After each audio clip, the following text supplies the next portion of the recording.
Assalamualaikum dan hai. Kami daripada kumpulan 6 ingin menerangkan tentang model keseimbangan pasaran Milo.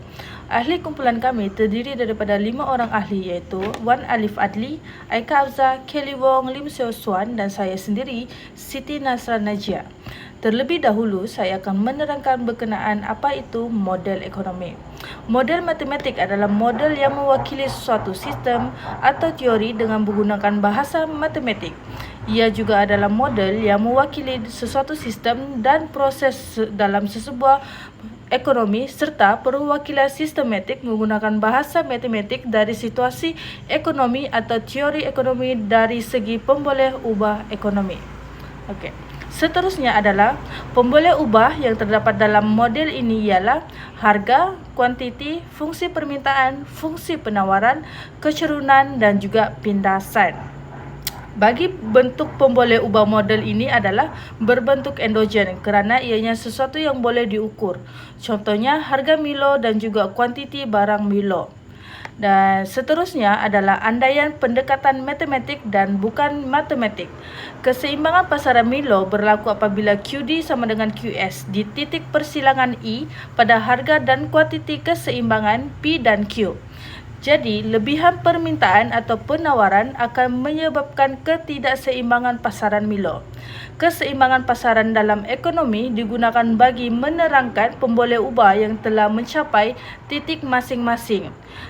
Jadi, sebarang kecenderungan untuk berubah tetapi keseimbangan akan berubah jika permintaan atau penawaran berubah.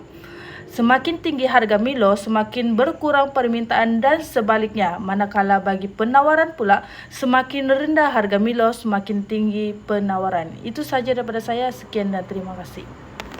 Seterusnya kita akan membincangkan tentang permintaan, di mana definisi permintaan adalah keinginan dan kemampuan seseorang individu untuk membeli sesuatu jumlah barangan dan perkhidmatan dalam jangka masa tertentu pada suatu tingkat harga dan tempat yang tertentu. Hukum permintaan adalah jika harga sesuatu barang meningkat, maka kuantiti diminta akan berkurang, dan jika harga sesuatu barang itu turun, kuantiti diminta juga akan meningkat. Seterusnya, kalau permintaan Milo, di mana ketika harga yang ditawarkan pada 10, maka kuantiti yang diminta adalah 60, yaitu pada titik E, dan yang seterusnya, ketika harga yang ditawarkan adalah Rp20, kuantiti yang diminta adalah 40, di mana dia berada pada titik B, dan yang seterusnya ketika harga yang ditawarkan adalah 30, maka kuantiti yang diminta adalah 20, di mana ia dititik pada titik C. Seterusnya, formula pengiraan permintaan pasaran Milo, di mana kita menggunakan fungsi keluk permintaan, yaitu QD bersamaan dengan E tolak BP, diberi P0 bersamaan dengan 10, Q0 bersamaan dengan 60. Manakala P1 bersamaan dengan 20, Q1 bersamaan dengan 40. Penyelesaiannya adalah QD bersamaan dengan E tolak BP, kita menggunakan formula ini, dan kita pada persamaan yang pertama kita menggunakan P0 dan Q0, di mana 60 bersamaan dengan E tolak B dalam kurungan 10, selesaikan sehingga menjadi 60 bersamaan dengan E tolak 10B, dan kita tandakan ia pada persamaan yang pertama. Untuk persamaan yang kedua, kita menggunakan P1 dan Q1, di mana 40 bersamaan dengan E tolak B dalam kurungan 20, kita selesaikan sehingga dia menjadi 40 tambah 20B bersamaan dengan E. Langkah yang seterusnya adalah kita menggunakan persamaan yang kedua ini, masukkan ke dalam persamaan yang pertama, yaitu 60 bersamaan dengan 40 tambah 20B tolak 10B, dan selesaikan sehingga kita mendapat nilai B, yaitu B bersamaan dengan 2. Seterusnya, nilai B tersebut kita masukkan ke dalam persamaan yang kedua, yaitu 40 tambah 20 dalam kurungan 2 bersamaan dengan E. Selesaikan sehingga kita mendapat jawapan nilai E tersebut, yaitu E bersamaan dengan 80. Jadi jawaban bagi pengiraan permintaan pasaran Milo adalah QD bersamaan dengan 80 tolak 2P. Sekian itu saja, terima kasih. Selamat sejahtera semua. Nama saya Lim Xiao Suan. Sekarang saya akan menerangkan penawaran. Yang pertama ialah definisi. Penawaran didefinisikan sebagai kuantiti barang atau perkhidmatan yang sanggup ditawarkan oleh seorang pengusaha atau firma pada tingkat harga tertentu dalam jangka masa tertentu. Yang seterusnya ialah hukum penawaran. Harga sesuatu barang meningkat, kuantiti ditawarkan akan meningkat. Sebaliknya, harga sesuatu barang turun, kuantiti ditawarkan akan menurun.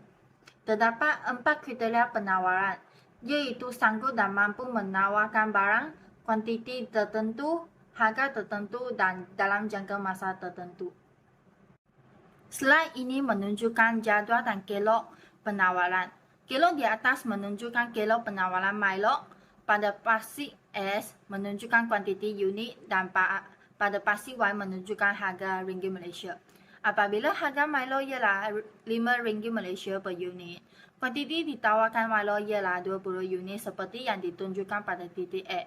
Apabila harga Milo naik ke RM10 Malaysia dan RM20 Malaysia per unit, kuantiti ditawarkan Milo semakin meningkat, iaitu masing-masing menjadi 40 unit pada titik B dan 60 unit pada titik C. Dengan menyambungkan titik A, B dan C, maka terbentuk kelok penawaran SS yang mencerung ke atas dari kiri ke kanan. Ini menunjukkan apabila harga Milo tinggi, kuantiti ditawarkan Milo adalah tinggi. Sebaliknya, apabila harga Milo rendah, kuantiti ditawarkan Milo adalah rendah.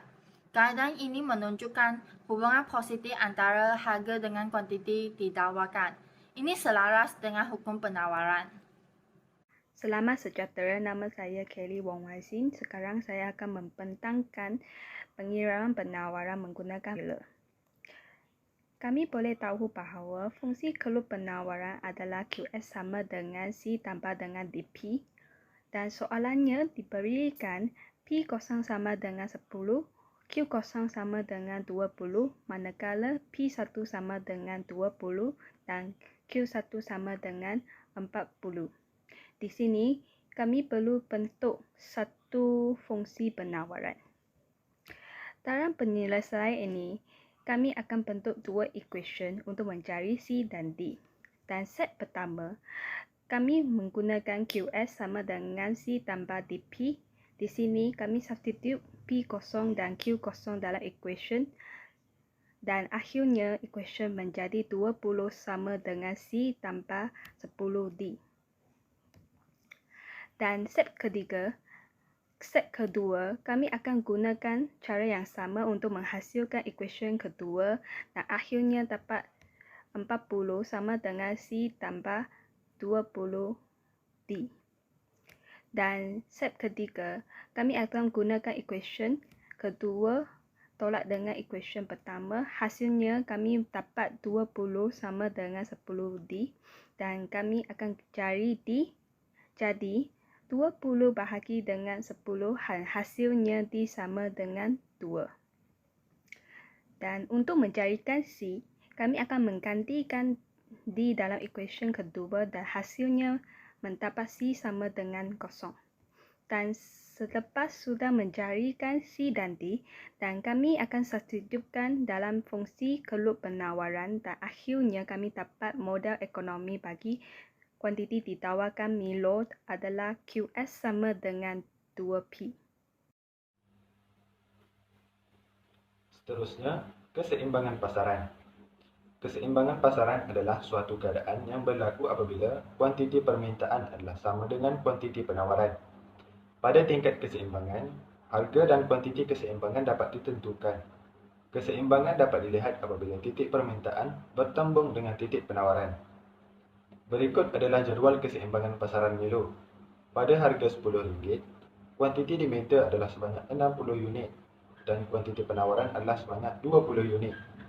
Hal ini menunjukkan berlaku lebihan permintaan.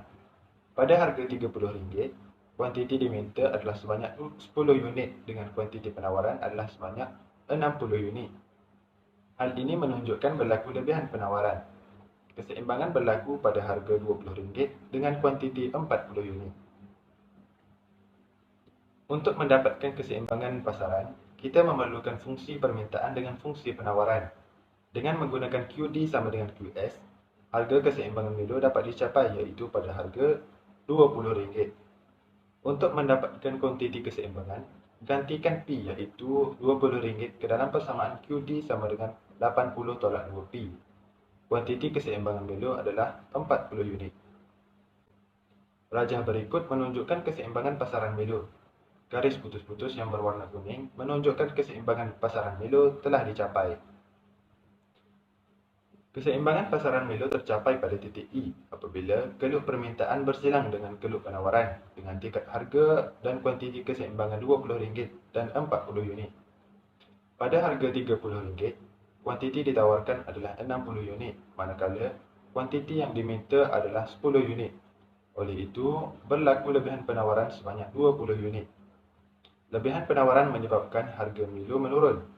Penurunan harga menyebabkan QD meningkat manakala QS berkurang.